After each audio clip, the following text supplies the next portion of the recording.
Well, happy Christmas. 2006, my first Christmas broadcast in my best BBC English. So you're all gathered around the table there in Formby, I'm not sure which house, and I wanted to say a few words to you directly. I'm not sure I'll be on Skype this afternoon, as I think we may be heading south to Martara or Tangor for a few days.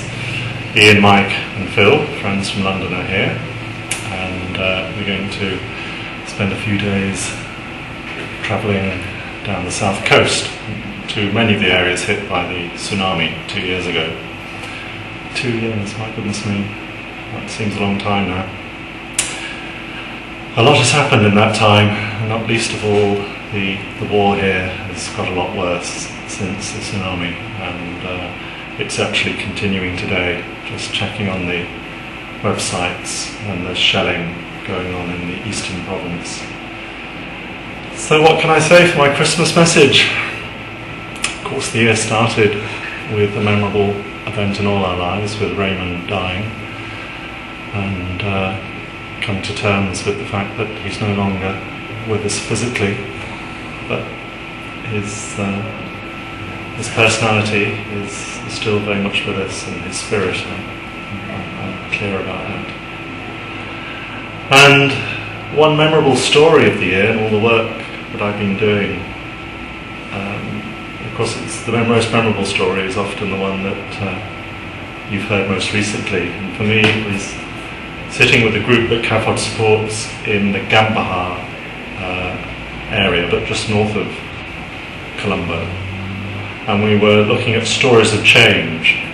That's asking people what is the most significant event that's happened to them because of their involvement in the programme in a period of time. In this case, it was in the last 6 months.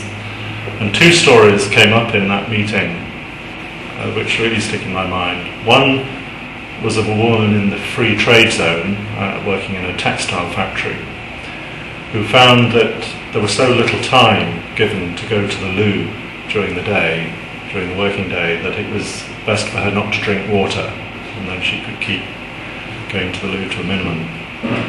But after a few months she got into very serious problems, probably more psychological, in the fact that she found she vomited whenever she drank water, and obviously started to suffer critical dehydration.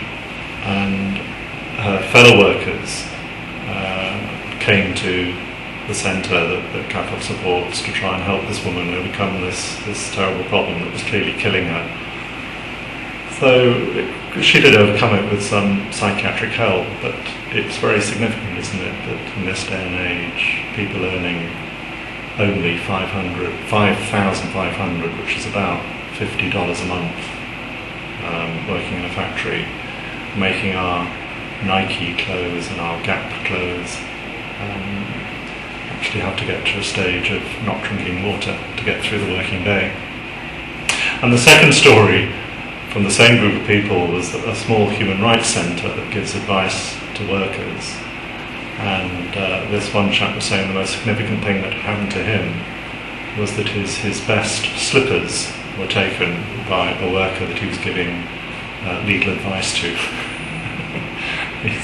And his reflection was very much, well, here I am giving up my life, as it were, to advise people on their human rights and their legal rights, and they take away my best slippers. So on that note, have a lovely day, and sad I can't be with you, but we're enjoying it here. Happy Christmas.